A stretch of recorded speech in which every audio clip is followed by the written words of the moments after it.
गोभी पराठे वाली सुशीला।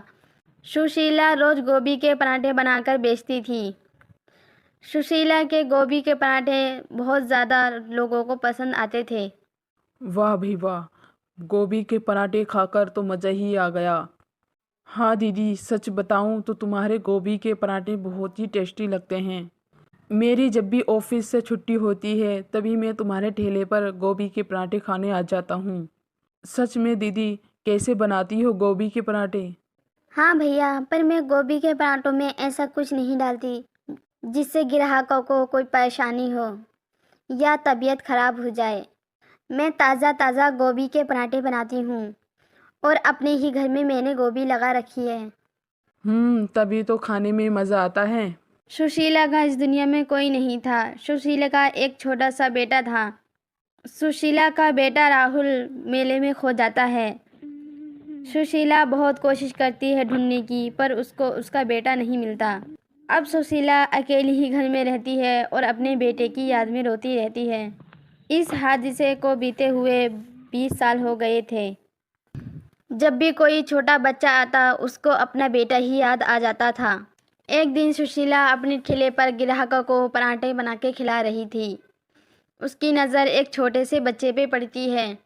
वो छोटा सा बच्चा बहुत ही क्यूट था। सुशीला उस लड़के को देखकर मुस्कुराती है और उसके पास चली जाती है और बोलती है, क्या हुआ बेटा, तुम यहाँ क्यों खड़े हो? मैं तुम्हें काफ़ी देर से देख रही हूँ। लगभग तुम्हें 4-5 घंटे हो गए हैं तुम इसी जगह पे खड़े हो और ना ही कुछ बोल रहे हो।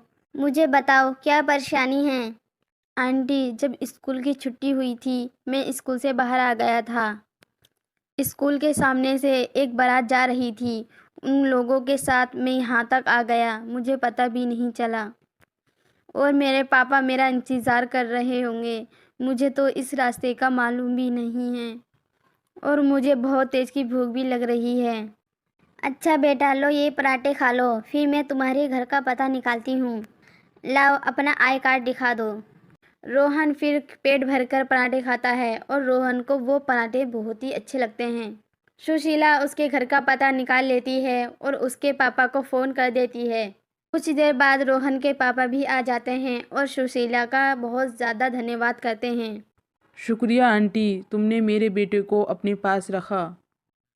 हाँ पापा, और आंटी जी ने मुझे ये पराठे भी खिलाए। इनके पराठे बहुत ही टेस्टी हैं। फिर वो नौजवान अपने बेटे को लेकर घर चले जाता है। अगले दिन राहुल अपने माँ और पापा जी के साथ फिर वो पराठे खाने आते हैं। सुशीला के ये पराठे उनको बहुत पसंद आते हैं।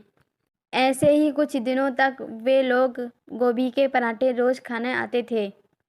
एक दिन देखते हैं जहाँ सुशीला अपने पराठे का ठेला लगाती है वे जगह खाली थी।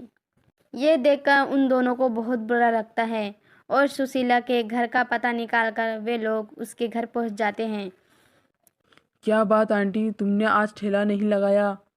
हम लोग तुम्हारे हाथ के पराठे खाने आते हैं और आज भी बहुत ज़्यादा मन कर रहा था इसलिए आ गए, तो देखा तुम्हारा कोई ठेला नहीं लग रहा वहाँ पर। आंटी, आपकी तबीयत खराब है? क्या परेशानी है? आज तुमने पराठे क्यों नहीं बेचे? बेटा मैं तुम्हें क्या बताऊं, कल शाम को 3-4 गुंडे आए थे। वे लोग मेरा ठेला उठाकर ले गए। मैंने ये सारी घटना पुलिस को भी बताई, पर अब तक पुलिस कुछ नहीं कर पाई। यही बोल रहे हैं हम अभी छानबीन कर रहे हैं। मुझे नहीं लगता पुलिस इस काम को कर पाएगी। सुशीला की यह बात सुनकर तीनों उदास हो जाते हैं और बिना कुछ कहे अपने घर चले जाते हैं। फिर अगले दिन सुशीला को अपने साथ उसी जगह पर लेके आते हैं। सुशीला देखती है गोभी के पराठों का ठेला सामने खड़ा था और बोलती है, अरे ये किसका ठेला है और कितना ही सुंदर लग रहा है। हाँ माँ जी, ये किसी और का नहीं तुम्हारा है। अब तुम गोभी पराठे का ठेला यहीं लगाओगी और यहीं बेचोगी। ये सब मैंने बाबा से करवा के किया है। पता नहीं क्यों माँ जी, मुझे ऐसा लगता है जैसे तुम मेरी अपनी हो। हाँ आंटी, राहुल सही बोल रहा है। तुमसे एक गैरों वाली फीलिंग नहीं आती। तुम मुझे कुछ अपनी अपनी सी लगती हो। तुम गैर हो फिर भी मुझे ऐसा क्यों लगती हो जैसे मेरे दिल के बहुत करीब हो। इसलिए मैंने आपको ये वाला ठेला खरीद के दिया है और अब हम सब लोग इस ठेले पे काम करेंगे। मेरे पास पैसा बहुत है, पर तुम्हारा दिल भी रखना था मुझे, इसलिए छोटा मोटा काम यहीं करती रहना। आंटी, मेरे पास माँ का प्यार नहीं है। मैं बहुत छोटा था, मैं किसी मेले में खो गया था और मैं अपनी माँ को जब से ही खो दिया है। मेरे पास कुछ नहीं है। आज जो भी कुछ हूँ, मैं अपने ही बलबूते पे खड़ा हूँ। सुशीला यह बात सुनकर रो पड़ती है और उससे बोलती है, मेरे बेटे, मैं ही तेरी माँ हूँ। मेरा बेटा मेले में कुछ सालों पहले खो गया था और मैंने अपने बेटों को ढूंढने की बहुत कोशिश करी थी, पर मेरा बेटा मुझे नहीं मिला। देखो ना, खुदा का कितना बड़ा करिश्मा है, जो मैं हर साल हर लम्हा अपने बेटों को देखना चाहती थी, ढूंढती थी, तब मेरा बेटा नहीं मिला और आज मैंने उम्मीद खो दी कि मेरा बेटा नहीं मिलेगा, तो देखो मेरे सामने ही खड़ा है। ये बात सुनकर दोनों बहुत खुश होते हैं। सुशीला को अपना खोया हुआ बेटा मिल जाता है और बेटे को बिछड़ी हुई माँ मिल जाती है। अब सब लोग खुशी खुशी रहने लगते हैं।